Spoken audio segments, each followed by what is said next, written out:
Oke, kita lanjut part 2. Ini tadi yang part 1 kita bahas tentang 3 jenis gendongan. Untuk lebih jelasnya silahkan menonton video yang part 1. Yang pertama mau saya bahas adalah kapan kita menggunakan tipe-tipe gendongan yang tadi saya sebutkan.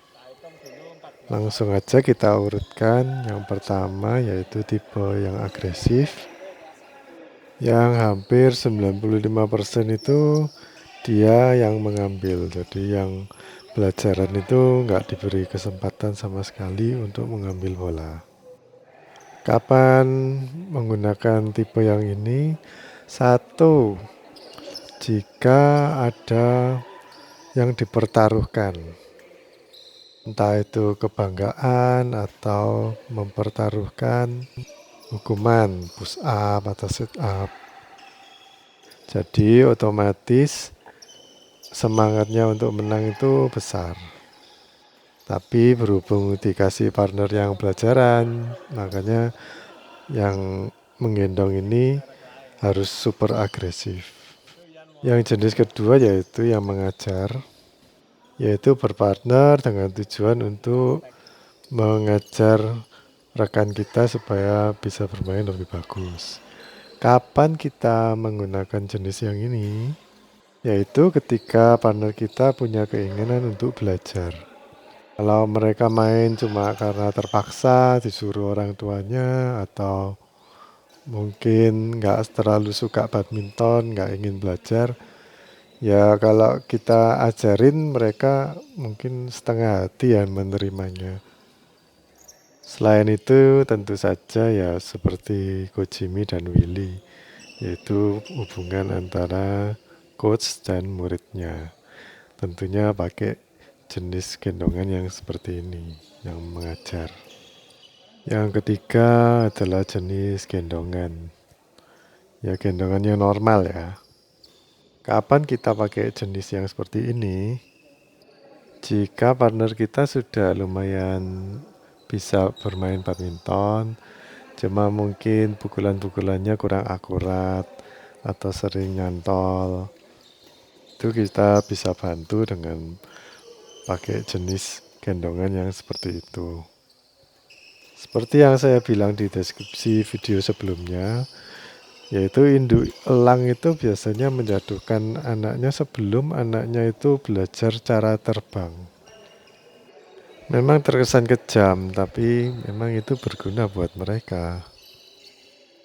Kalau buat badminton tuh ibaratnya gini ya, jika ada murid yang belum pernah belajar menerima smash, lalu diajak main. Sementara lawannya itu orang yang doyan nyemes. Nah, kayak gitu dia otomatis akan belajar sambil praktek. Sekarang saya ingin membahas tentang efektivitas dari 3 jenis gendongan tadi.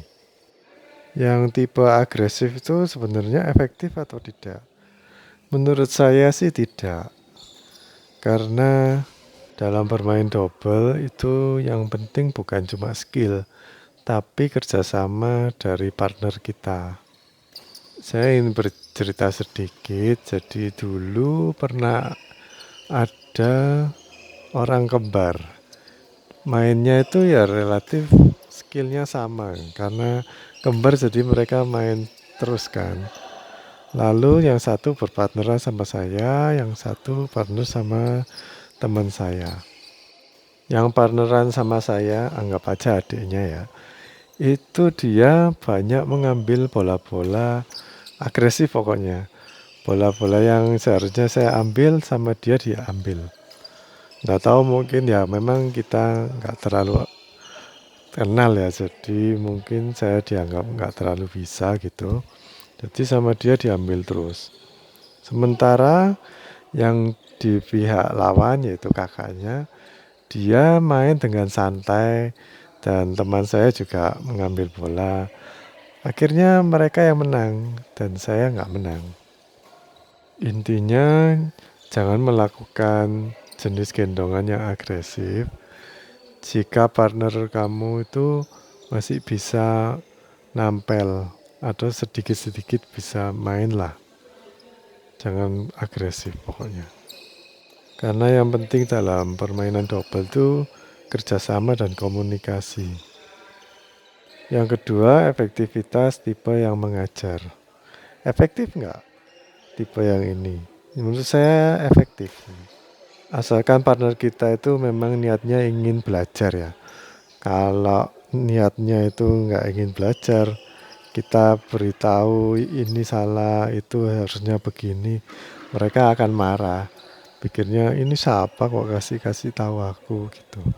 Jadi kalau bertengkar ya pasti kalah kalau pakai tipe yang kayak gini.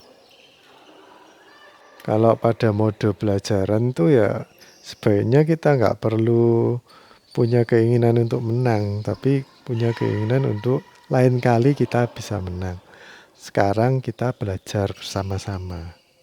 Kadang-kadang kita kan nggak bisa ngelatih anak untuk nerima smash terus atau untuk backhand terus. Ya itu memang ada latihan khusus seperti itu. Tapi kalau main itu beda. Posisi kita di smash itu di mana dan sewaktu tubuh kita seperti apa itu nggak sama kalau kita latihan kan di setting untuk berdiri di situ, di smash di daerah situ. Kalau main kan enggak. Jadi cara ini sebenarnya efektif. Jadi belajar sambil bermain. Lalu sebagai pengajar kadang kita juga bisa langsung kasih tahu, oh ini tadi nggak bisa kamu kembalikan karena gerakanmu salah atau cara pegangmu, gripmu salah kayak gitu. Terus yang kedua, misalnya kita langsung disemes oleh lawan gitu. Lalu kita bisa bilang sebagai pengajar bilang, oh tadi kamu itu seharusnya kasih ke daerah yang sana biar nggak langsung kena smash kayak gitu. Nah, hal-hal kayak gitu itu kan nggak mungkin diajarkan sewaktu latihan training. Soalnya kan nggak praktek, nggak musuhnya itu ya cuma gurunya sendiri. Yang ketiga bahas tentang efektivitas yang tipe gendongan normal ya. Menurut saya cara ini cukup efektif untuk memenangkan pertandingan. Baik yang digendong maupun yang menggendong itu sama-sama mendapatkan keuntungan. Yang menggendong nggak terlalu capek dan yang digendong itu dapat ilmu banyak karena dibiarkan untuk mengambil dan mengembalikan bola sesuka-sukanya dia. Karena di tipe gendongan normal ini si yang belajaran ini juga kadang bertugas di belakang, kadang juga bertugas di depan. Lalu rotasinya itu mereka juga bisa belajar kapan harus maju, kapan harus pisah, kapan harus posisi depan belakang. Karena sebagai partner dalam bermain double, kita ini harus punya insting dan punya inisiatif. Kalau cuma tugasnya di depan terus diam aja, nggak mau nyerobot bola, yaitu dia nggak punya inisiatif. Sementara partner kita di belakang itu pontang-panting. Ketika dia mengangkat bola, tapi partner yang di depan itu nggak mau misah pilih kiri atau kanan, tetap di tengah terus. Ya otomatis nggak bisa menang kalau seperti itu. Itu perlu dilatih inisiatifnya. Oke, kita recap sebentar. Jadi kapan kita melakukan jenis yang agresif jika kita ingin menang atau ada pertaruhan untuk itu. Atau jika partner kita memang sama sekali nggak bisa, jadi cuma taunya di satu tempat situ terus, kita perlu agresif. Kalau untuk yang mengajar kapan kita pakai jenis yang ini, yaitu ketika skill partner kita itu berada jauh di bawah kita. Jadi nggak deket-deket skillnya sama kita. Kita bisa mengajar dan mereka pasti mau menerima. Tapi jika levelnya itu mirip-mirip sama kita atau bahkan sama, ya otomatis mereka nggak mau dikasih tahu. Untuk yang ketiga, kapan kita gunakan jenis yang gendongan normal, yaitu ketika kita punya partner yang skillnya itu hampir sama kayak skill kita, atau lebih bawah sedikit gitu nggak apa-apa. Untuk efektivitas memenangkan pertandingan, yang agresif itu tidak terlalu efektif, bahkan tidak efektif sama sekali, karena perlu kerjasama untuk memenangkan pertandingan. Untuk yang tipe mengajar itu juga nggak terlalu efektif jika kita tujuannya untuk menang, tapi memang tujuannya untuk mengajar sangat-sangat efektif. Untuk yang terakhir jenis gendongan normal efektif untuk memenangkan pertandingan, saya yakin iya itu efektif. Selain itu juga ada nilai untuk pembelajarannya. Baik, sekarang kita tonton aja video ini sampai selesai. Menurut kalian, Ko Sandi sama Alex ini mainnya gendong-gendongan atau bagaimana? Kalau yang Ko Jimmy sama Willy ini kan jelas Ko Jimmy yang menggendong Willy.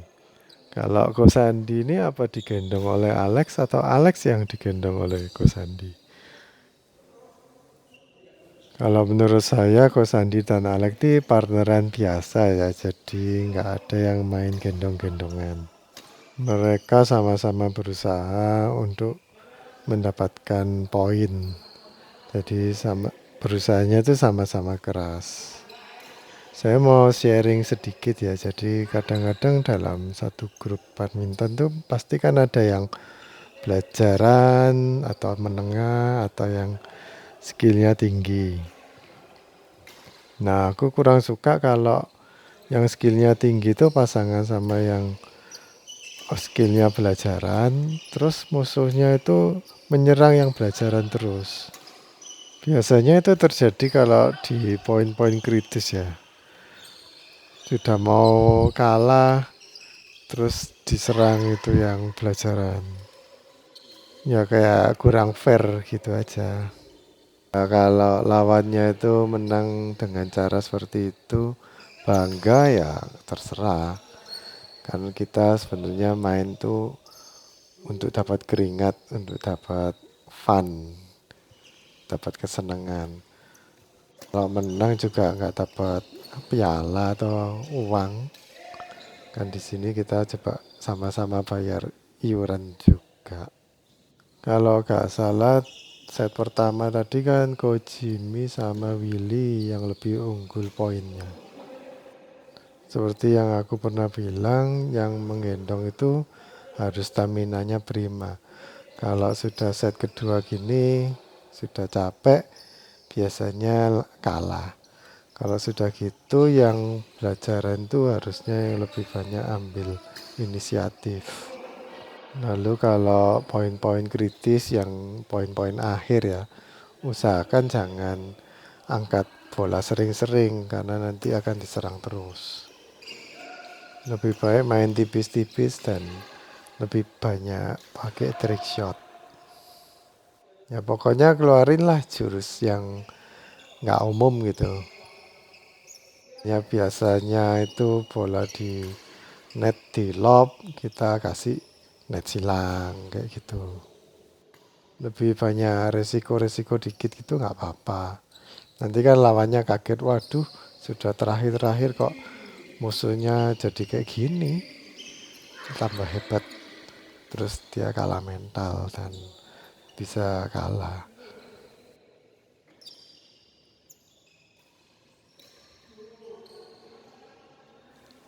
Willy gagal ngenet tuh karena dia lompat. Harusnya kaki kanannya Willy itu pijakannya stabil dulu baru ngenet. Kayak Ko Jimmy itu. Kadang-kadang kayak Ko Sandi dan Alex gini ya. Misalnya Ko Sandi banyak melakukan kesalahan. Alex bisa jadi berperan untuk menggendong. Yang tadi awalnya partneran biasa bisa jadi gendong-gendongan. Kalau lihat partnernya sudah lumayan capek. Nah, akhirnya Ko Jimmy dan Willy kan yang menang. Jadi belum tentu gendong-gendongan itu kalah. Sudah, thank you for watching.